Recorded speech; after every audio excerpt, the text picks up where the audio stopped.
महाराज की 11 बजे तो पहले रोटी पच गई दिखे घोटाला रहता है 4 में बोले जोड़ते। महाराज की आज की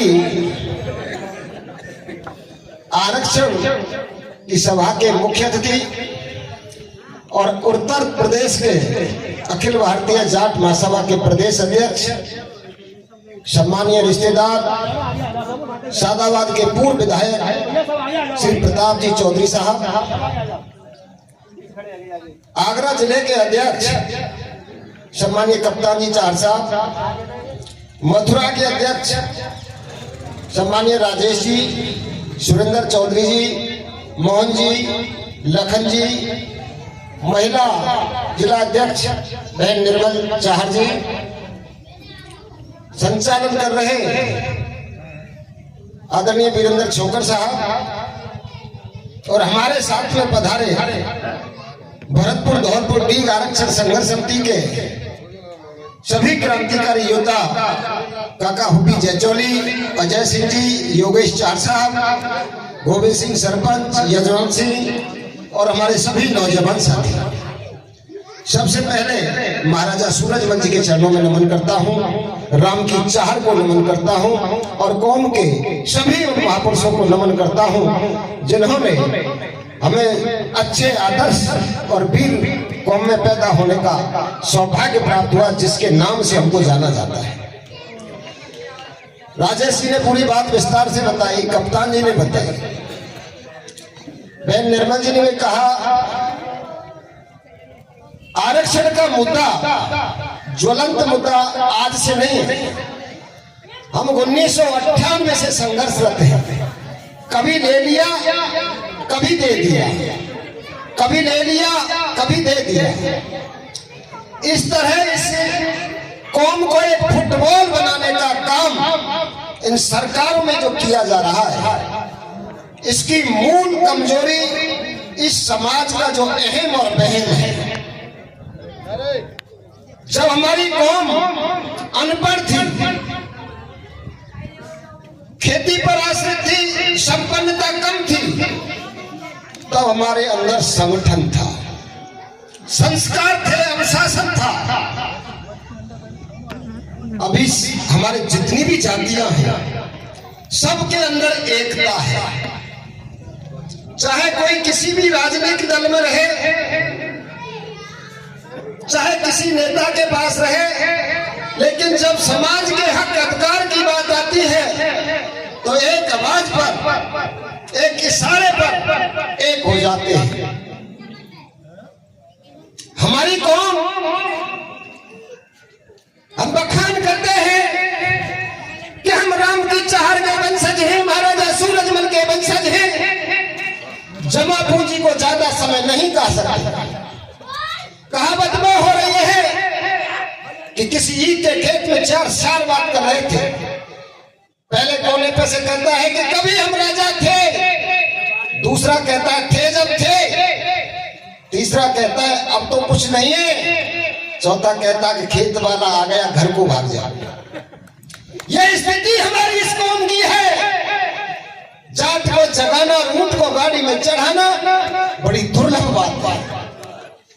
हम लोग जिसके पास 4 पैसा 4 पहिए की गाड़ी हो गई, वो सामने वाले को राम राम करने में अपना अपमान महसूस करता है।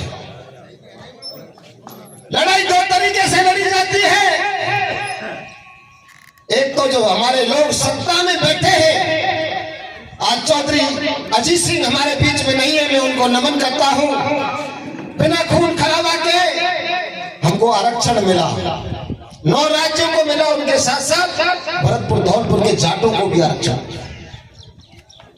लेकिन जैसे ही आताताइयों का शासन आया तो सबसे पहले कुल्हाड़ी जाट समाज पर 10 अगस्त 2015 को सुप्रीम कोर्ट की आड़ में आरक्षण खत्म कर दिया गया।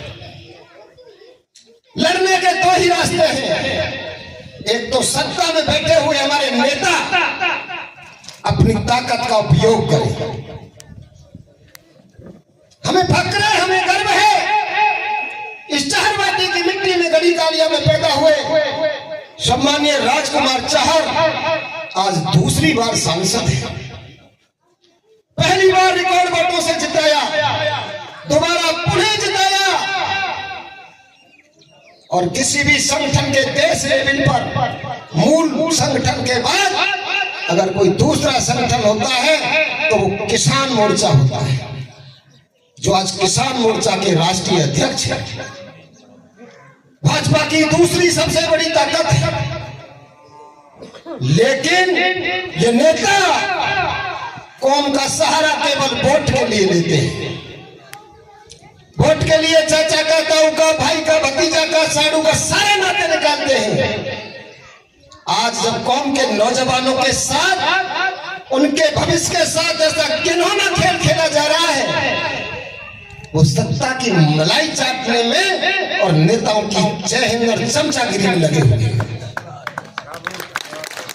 बुजुर्गों ने कहा है कि भैया साथ का और पैसा पास का। भाई वो होता है, मुझे कहने में कोई दिक्कत नहीं, मेरी नातेदारी रिश्तेदारी सच्ची बात तो कही जाएगी। नेता में कोई तख्ता नाचे ना, कोई गेहूं में पानी देवे ना आवे। ये सरदारी जो बैठी है, कितना भी बड़ा कोई नेता हो जाए, कितना बड़ा कोई गुंडा हो जाए, कितना भी बड़ा कोई उद्योगपति हो जाए, भाईचारे से बड़ा कोई नहीं हो सकता। हमारी वोट से हमने बनाया है। आज हमारे साथ अन्याय और अत्याचार हो, स्वर्गीय चौधरी अजीत सिंह जी के बेटा भी केंद्र में मिनिस्टर है। कारण है क्या? कारण यह है, मुझे कहने में कोई गुरेज नहीं, कोई दिक्कत नहीं। कौ नेता पे कर्ज लेनो नहीं, राजनीति करता हूं, दिल से दिमाग से करता नहीं, जनता की दम पे करता हूं। बात यह है कि एक समय वो भी था चौधरी प्रताप जी, जब दिल्ली जाटों के सहारे से चलती थी। बलराम जाखड़, स्वर्गीय नटवर सिंह, परशुराम मदेरना, शीशरा मोला, मृधा परवर, जिनके इशारे से दिल्ली चलती थी। चौधरी देवीलाल। हुआ यह है कि जो सेकंड लाइन हमारी तैयार हो रही थी, संघर्ष से जो नेता निकल रहे थे, उनको ये कुचलते रहे। कोई बेटी को आगे लाया, कोई बेटा को आगे लाया, कोई पत्नी को आगे लाया, उनमें काबिलियत नहीं निकली, वो दुनिया से गए, सेकंड लाइन को उठने नहीं दिया। आज हम बिना ग्वालिया की गाय, जैसे हरिया गाय हो जाती है, इस खेत में डंडा खाया, उस खेत में डंडा खाया, हम घर घर पिटते बोल रहे हैं।